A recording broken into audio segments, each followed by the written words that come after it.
Corona से लड़ने के लिए सबसे कारगर हथियार वैक्सीन ही है।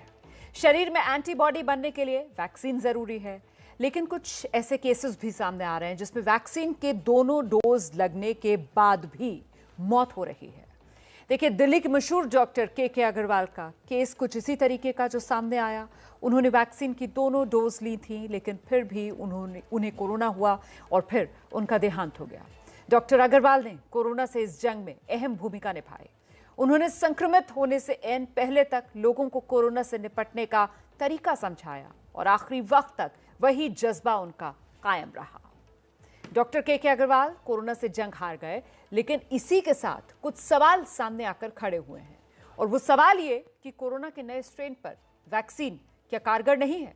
डॉक्टर्स का कहना है कि अभी ये रिसर्च का विषय है कि वैक्सीन की दोनों डोज लेने के बाद भी आखिर मौत क्यों हो रही है, लेकिन इसका मतलब ये नहीं कि वैक्सीन कारगर नहीं।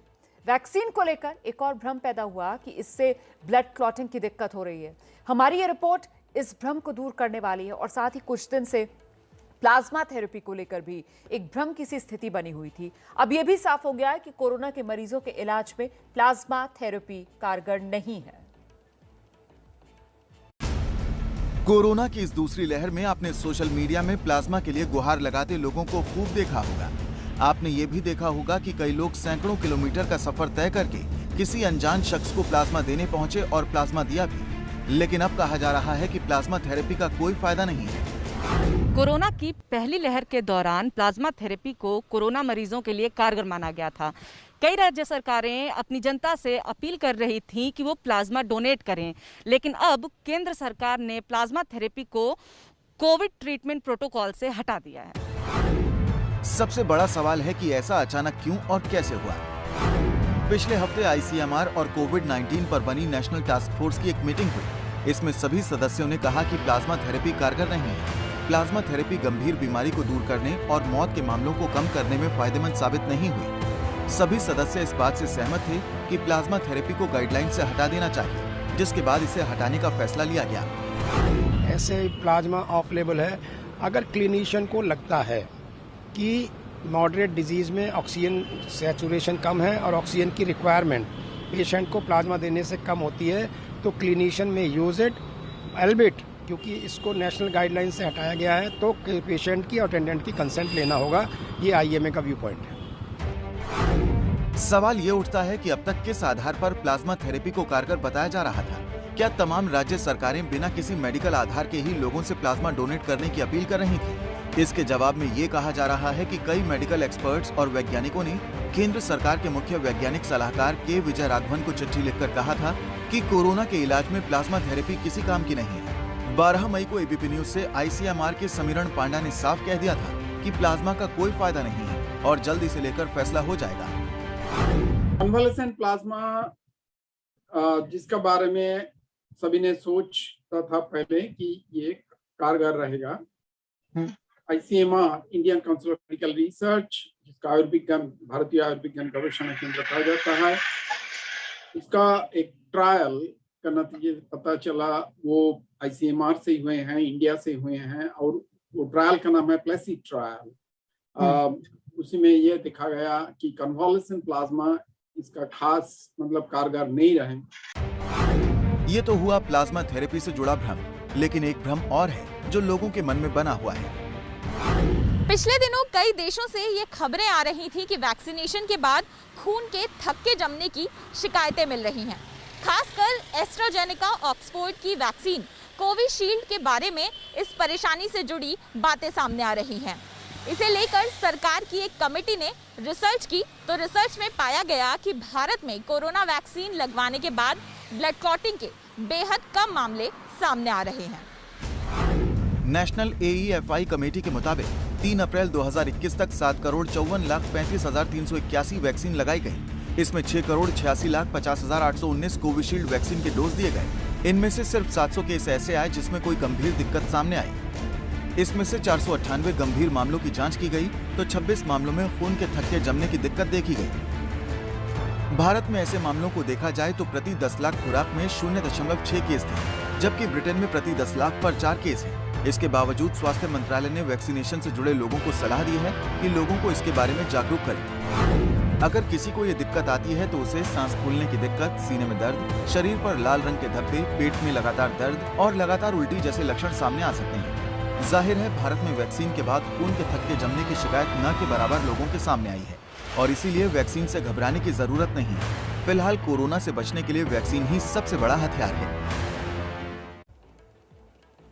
तो वैक्सीन जरूर लगवाइए क्योंकि कोरोना से वैक्सीन ही बचाएगी। और देखिए क्या देश में कोरोना की तीसरी लहर सिंगापुर से आ सकती है।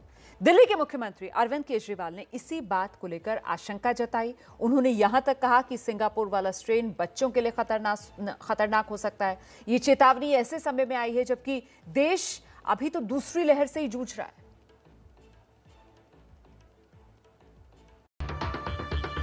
कोरोना की दूसरी लहर से जूझ रहे देश में तीसरी लहर का डर सताने लगा है, वो भी वाया सिंगापुर, और जिसमें सबसे ज्यादा खतरा है बच्चों को।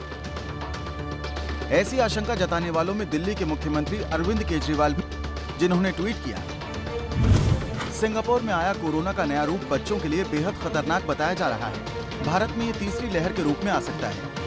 अगर ऐसा हुआ तो ये वाकई डराने वाली बात है। डॉक्टर भी मान रहे हैं कि अगर भारत में बच्चों में कोरोना फैल गया तो काफी मुश्किलें आ सकती हैं।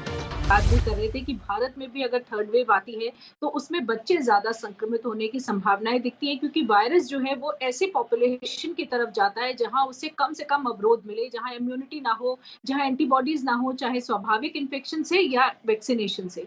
इसीलिए हमारे लिए भी बहुत जरूरी है अभी पहली बात तो ये कि ये इस वायरस के बारे में और ज्यादा जानकारी गैदर करना कि आखिर ये जो वेरिएंट है क्या ये वही वेरिएंट है जो भारत में अभी बहुत ज्यादा प्रचलित हो रहा है या ये कोई नया वेरिएंट है।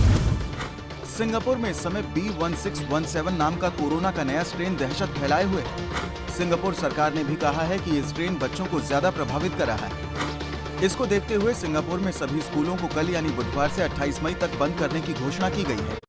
ऐसे में सिंगापुर स्ट्रेन भारत के लिए कितना बड़ा खतरा हो सकता है, ये बात जब केंद्रीय स्वास्थ्य मंत्रालय की प्रेस कॉन्फ्रेंस में पूछी गई तो सुनिए क्या जवाब मिला। तो वी आर एग्जामिनिंग ये जो रिपोर्ट जिसको आपने रेफर किया है, उन्होंने किस पर्टिकुलर वेरिएंट का कहा है उसके बारे में ऑथेंटिक बात इंफॉर्मेशन होगी rather than from unconfirmed sources, उसका जवाब देंगे। लेकिन जो बच्चों में कोविड का प्रभाव है उसके बारे में मैंने कोशिश करी कि मैं आपको क्लियर करूं what is known and how to respond to it, how we have the protocol, we have awareness, we have train paediatricians. Covaxin है हमारा वैक्सीन, उसको परमिशन दी गई है कि वो बच्चों में आप ट्रायल आगे लेके जाएं। उस वैक्सीन के अभी ट्रायल जो है वो 18 से ऊपर का हुआ है, इसलिए वो रिकमेंडेशन 18 के ऊपर की है। लेकिन बच्चों में ये इस्तेमाल हो और उसमें क्या रिस्पांस है उसका भी उनको ट्रायल की परमिशन मिली है और वो काम मुझे बताया गया है कि अगले 10-12 दिन में ये काम भी शुरू हो रहा है। तो सरकार आश्वस्त कर रही है कि जरूरी कदम उठाए जाएंगे। वो जरूरी कदम क्या हो सकते हैं, इसको लेकर कुछ सुझाव तो खुद दिल्ली के सीएम ने दिए हैं। केजरीवाल ने ट्वीट किया, केंद्र सरकार से मेरी अपील, सिंगापुर के साथ हवाई सेवाएं तत्काल प्रभाव से रद्द हों। बच्चों के लिए भी वैक्सीन के विकल्पों पर प्राथमिकता के आधार पर काम हो। इस बीच भारत में बच्चों की वैक्सीन को लेकर तेजी से काम आगे बढ़ रहा है। आज स्वास्थ्य मंत्रालय की ओर से बताया गया कि देश में बच्चों की वैक्सीन का ट्रायल अगले 10 से 12 दिनों में शुरू हो जाएगा। लेकिन हमारे लिए फिक्र की बात यह है कि कोरोना की दूसरी लहर ने ही हमारे सारे इंतजामों की पोल खोल दी है। पूरा ढांचा चरमरा सा गया है। ऐसे में अगर कोई तीसरी लहर आती है तो निश्चित ही एक बड़ा चैलेंज होगा।